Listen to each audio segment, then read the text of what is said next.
क्या हुआ है, जिसके कारण ये जीवन है, उसे आत्मा कहा जाता है। वह आत्मा क्या है? परमात्मा ही आत्मा के रूप में हम सबके हृदयों में विराजमान है।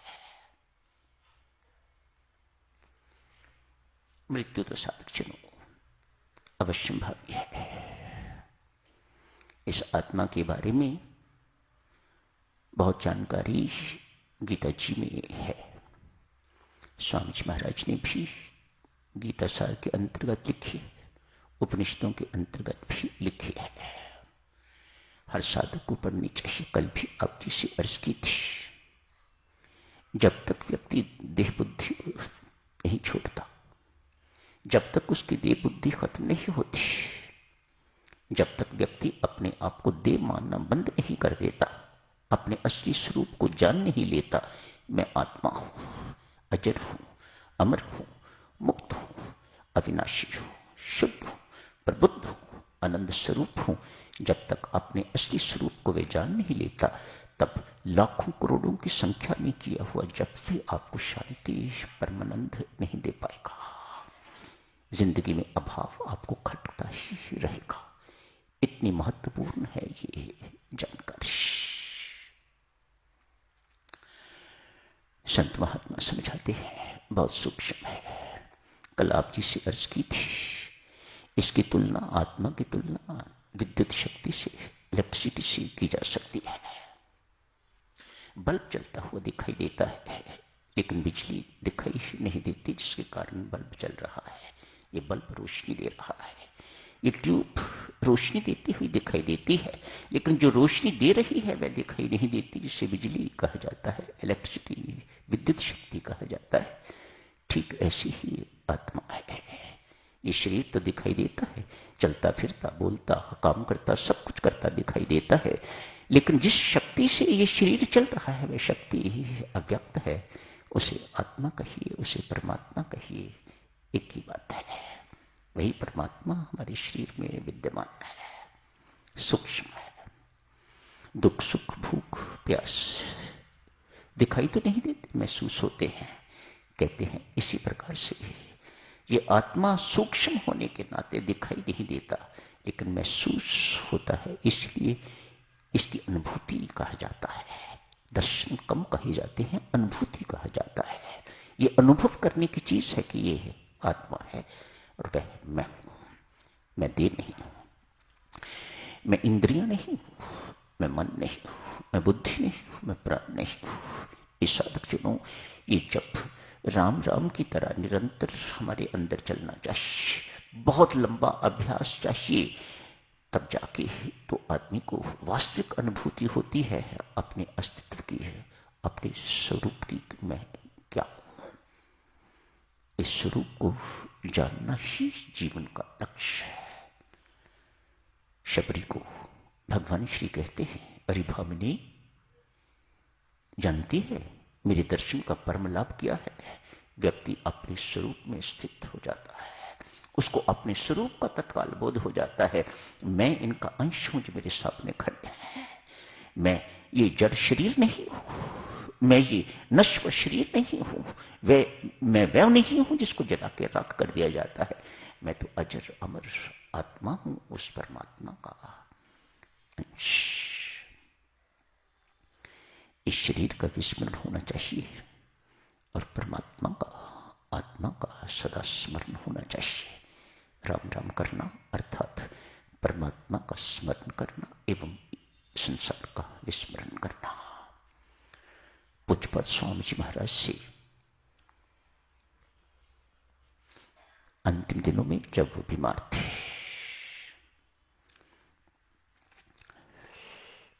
जैसे वृद्धावस्था साधक हर साधक पर अनिवार्य है, बाल्यावस्था आती है, यौवन आता है, अनिवार्य अवस्था वृद्धावस्था हर एक पर आके रहेगी। यदि वह उससे पहले मर नहीं जाता तो, उससे पहले मर जाता है तो वृद्धावस्था नहीं आती, अन्यथा हर युवक पर, हर बालक पर वृद्धावस्था आके रहेगी। चौथी अवस्था है मृत्यु। ये ज्ञान की बातें हैं, समझने की बातें हैं, याद रखने की बातें हैं। यह संभव है कि जिंदगी में व्यक्ति अंधा ना हो, बहरा ना हो, दुखी ना हो, शोकग्रस्त ना हो, लेकिन किसी की मृत्यु ना हो, यह संभव नहीं है। सब कुछ अनिश्चित है, मृत्यु निश्चित है, इसमें कोई शक नहीं है। ये चौथी अवस्था है। जो इन अवस्थाओं को जानने वाला है, देखने वाला है, ये कहने वाला है, अनेक वर्ष पहले मैं बालक था, उसके बाद मेरे ऊपर जवानी आई, उसके बाद मेरे ऊपर वृद्धावस्था आई, अब मृत्यु की तैयारी है। जो ये बोलने वाला है वह है आत्मा, वह है परमात्मा।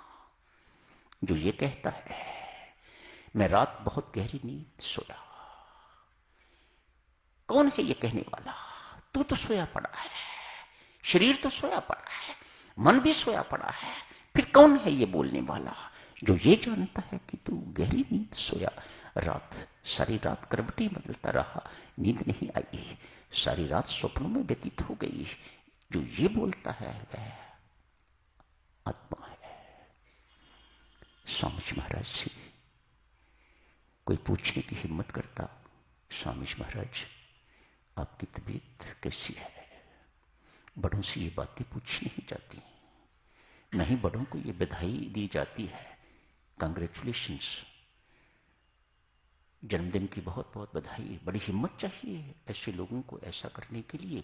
आप मित्र नहीं हो, मित्र मित्र आपस में बात करते हैं। यह हाल पूछने वाला बड़ा होना चाहिए, छोटे से हाल पूछता है, बड़े से नहीं। और खासकर स्वामी जी महाराज से, स्वामी जी महाराज से ऐसी बात पूछने के लिए बहुत हिम्मत चाहिए। स्वामी जी महाराज तत्काल पूछते, आप डॉक्टर हो? अरे जिस शरीर को मैं भूलने की चेष्टा कर रहा हूं, आप मेरा हाल पूछ के उससे मुझे याद दिला रहे हो। आप मेरे मित्र हो या मेरे शत्रु? डांट देते थे, फटकार देते थे। ये डॉक्टर का काम है, तुझे क्या करना है? मैं कैसा हूं, क्या करेगा जान के? एक साधक को साधक जनों ऐसा ही होना चाहिए, पक्का। मुझे शरीर को याद नहीं करना है, मुझे अपने सत स्वरूप को याद करना है और याद रखना है। मैं ये हूं, मैं देह नहीं हूं।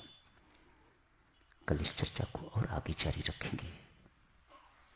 है तो रूखी सुखी चर्चा, लेकिन देवियों सज्जनों इसके बिना निर्वाह नहीं है। इसका बोध जितनी जल्दी जिसको हो सके उसे अपने आप को बहुत भाग्यवान समझना चाहिए, उसे अपने आप को परमात्मा की कृपा का पुण्य पात्र समझना चाहिए। शुभकामनाएं, मंगल कामनाएं।